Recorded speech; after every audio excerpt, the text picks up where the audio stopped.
Honoráveis ouvintes, sejam muito bem-vindos a mais um episódio do Extramuros. Sou Washington Clark dos Santos, seu anfitrião.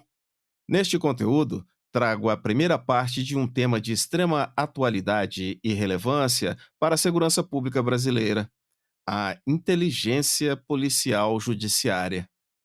Para tal abordagem, tenho a satisfação e honra em receber o delegado de Polícia Civil, Romano Costa, atual gestor da Coordenação de Planejamento e Modernização da Polícia Civil do Pernambuco, autor do livro Inteligência Policial Judiciária.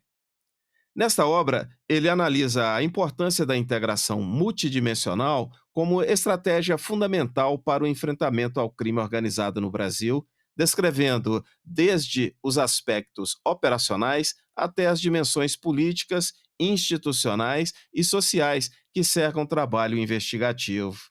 Ao longo dessa conversa, vamos explorar como o fortalecimento da inteligência judiciária pode ampliar a eficácia do sistema de justiça criminal, quais os desafios para romper barreiras históricas entre órgãos e instituições e como a integração pode transformar a forma como o Brasil combate as organizações criminosas.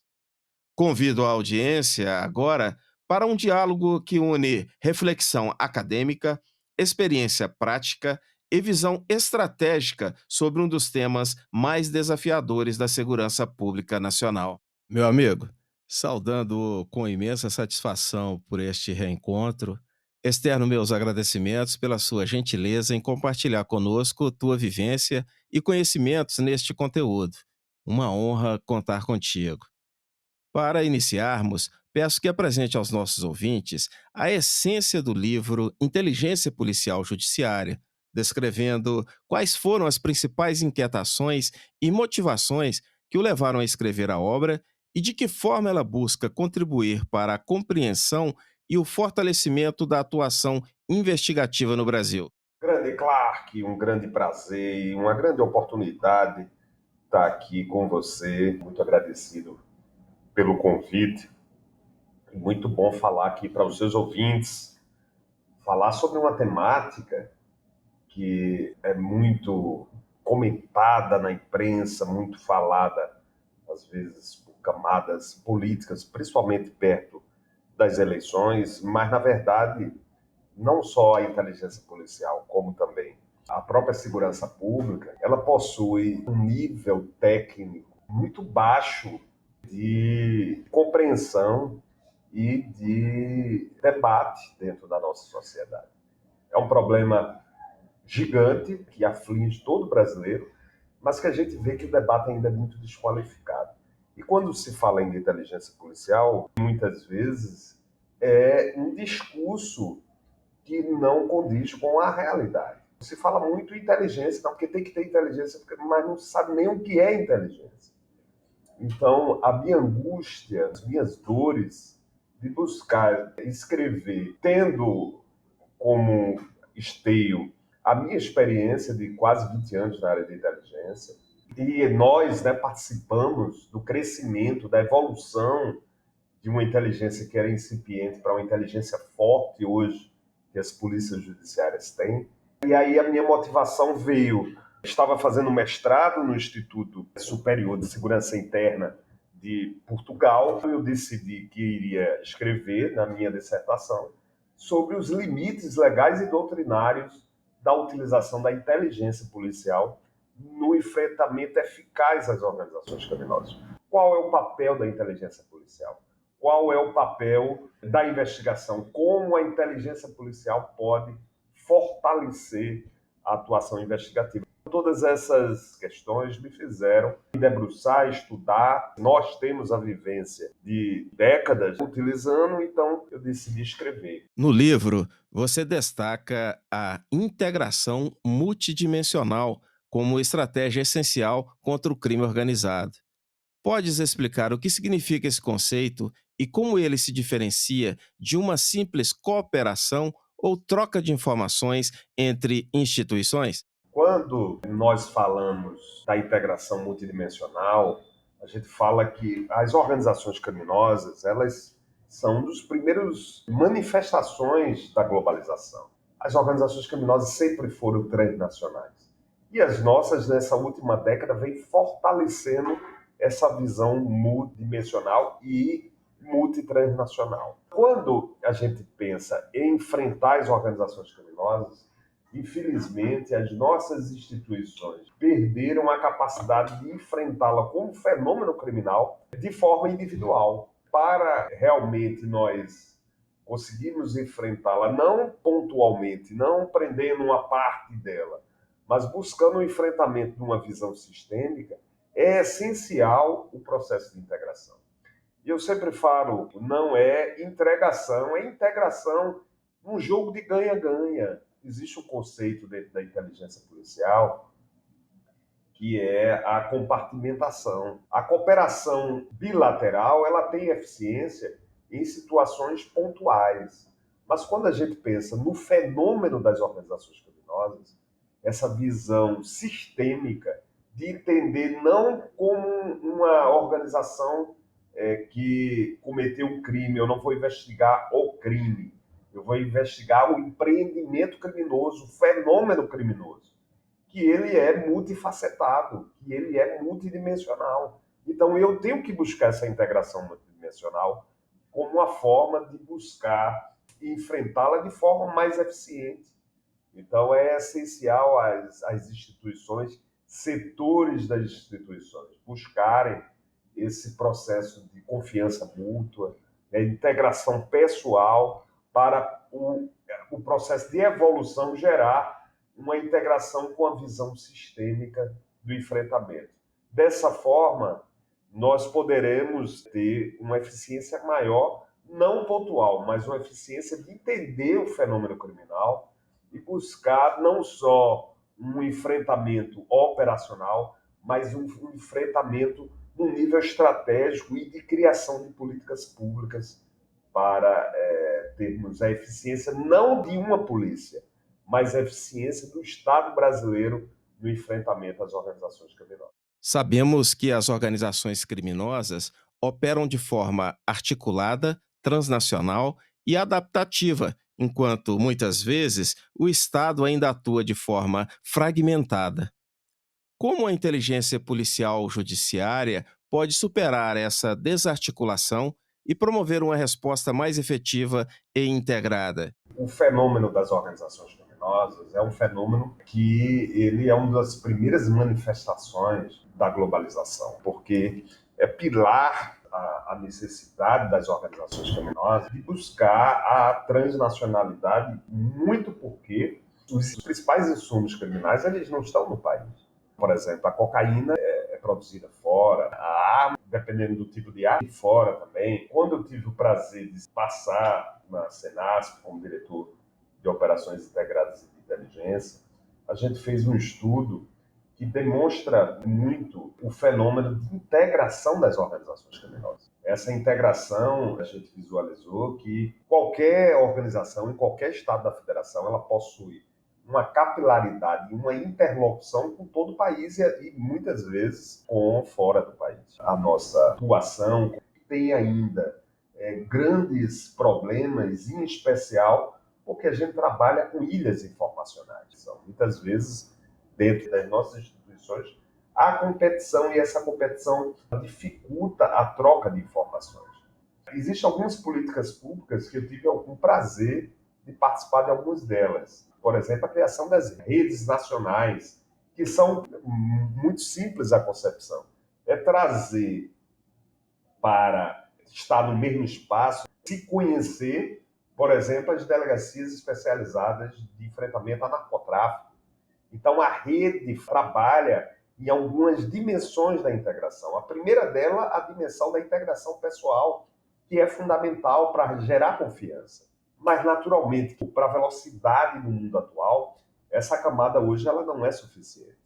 Então, a gente precisa também de integração metodológica, que um método criado por uma organização que trabalha com crime cibernético, por exemplo, ele é criado nos Estados Unidos e daqui a poucos segundos está no Brasil, à disposição das organizações. E ainda é possível que as organizações criminosas que atuam fora do nosso país ou que têm predominância de atuação fora, elas estejam agindo no nosso país em relação aos crimes cibernéticos. Algum tempo atrás, eu saindo do meu apartamento, encontrei um empresário que mora no mesmo edifício e ele estava dizendo: olha, Romano, eu abri hoje meu sistema, é uma empresa que trabalha com tecnologia da informação, e estava lá uma mensagem em russo dizendo que todos os dados da minha empresa foram capturados. A atuação é globalizada das organizações. Como diminuir as ilhas informacionais? Primeiro degrau, integração pessoal. Segundo degrau, integração metodológica, gerando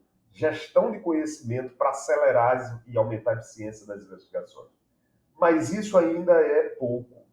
No mundo em que a gente tem inteligência artificial, que é uma realidade do dia a dia das pessoas, e, claro, se é realidade nossa, é realidade também das organizações. Como nós podemos aumentar a integração? A gente precisa melhorar não só a integração informacional, mas a integração institucional que possibilita a informacional. As instituições têm que ter a compreensão da necessidade de ter relações perenes entre instituições, não dependendo de pessoas.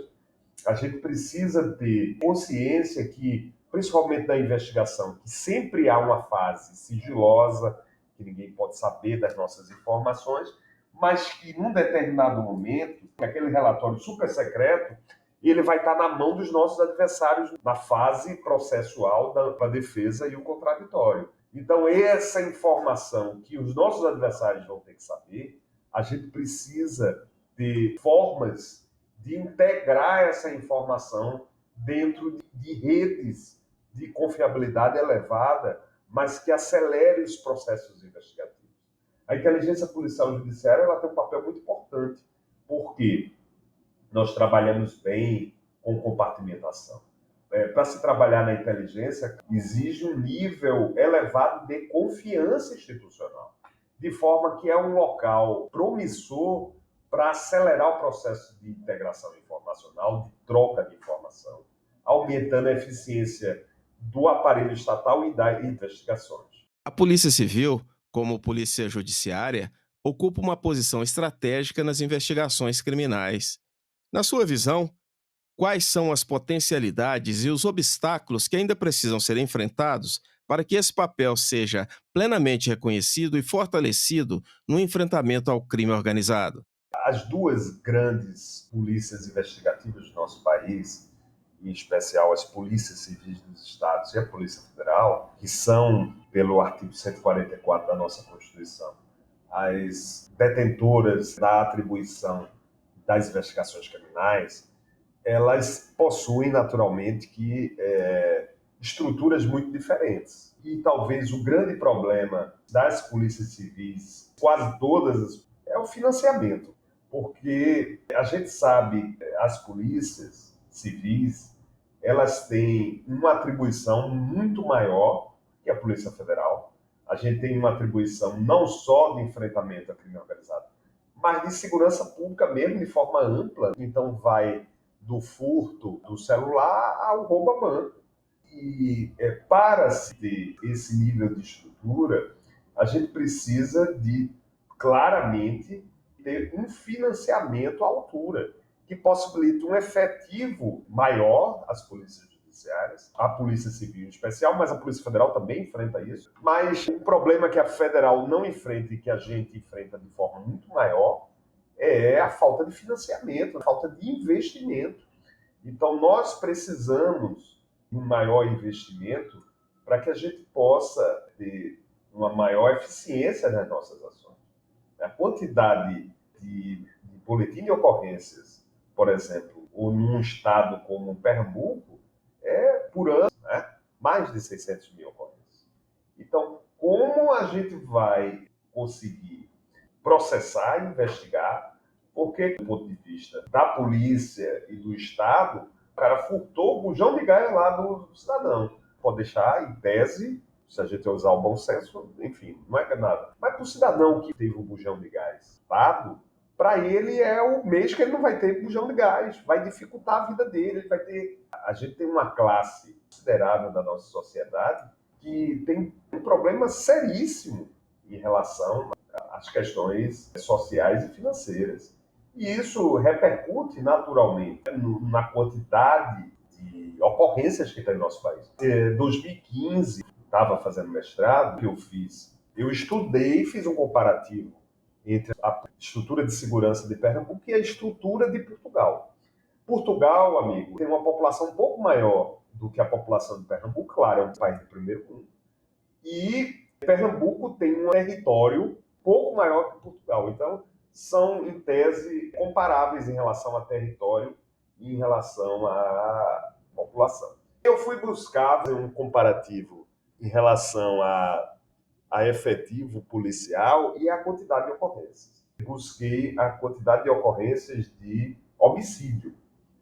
Portugal, em 2015, ele teve 100 homicídios. Dos 100 homicídios, 50 deles com arma branca e 50 com arma de fogo. Nessa mesma época, Pernambuco teve uma quantidade de polícia muito menor, um terço da quantidade de Portugal, teve mais de 3 mil homicídios. Então, essa é a realidade no nosso país, que enfrenta problemas seríssimos de desigualdade social. Portugal é um dos mais pobres da Europa, mas ele é formado por uma grande classe média, uma pequena classe pobre e uma pequena classe rica. E ao contrário dos nossos estados, principalmente Norte e Nordeste, que tem uma grande massa mais vulnerável a ser vítima das organizações ou à cooptação das organizações. Essa radiografia e essa realidade faz com que haja uma necessidade de aporte de financiamento público muito grande para que a gente possa ter uma polícia mais forte, mais capacitada, mais preparada, e esse fortalecimento ele gere uma maior eficiência do enfrentamento às organizações criminosas. Sem financiamento público delimitado e suficiente para que o nosso modelo ele possa aumentar a eficiência, é impossível enfrentar o crime organizado. Muitas vezes, apesar da segurança pública ser colocado como o primeiro ou o segundo principal problema da nossa sociedade, a gente vê que não se discute o aumento do financiamento. A gente teve um avanço com a criação do Fundo de Segurança Pública em 2018. Eu tive o prazer de estar lá na Senat quando foi criado, mas ainda é muito pequeno. E grande parte do financiamento da segurança pública ele vem dos estados, que são pobres, e pouco ainda em relação à União. A União tem que investir mais nas polícias estaduais, para que a gente tenha um aumento não só de quantidade, mas de qualidade que permita investigar e prevenir do bujão de gás ao assalto a banco, do crime de furto às organizações criminosas. E aí, sim, a gente vai ter um enfrentamento muito maior e uma eficiência muito maior. Honoráveis ouvintes, chegamos a um ponto crucial da nossa conversa com o delegado Romano Costa, autor de Inteligência Policial Judiciária. Até aqui, exploramos as motivações que originaram a obra, os fundamentos da integração multidimensional e os desafios institucionais enfrentados pelas polícias judiciárias no combate ao crime organizado.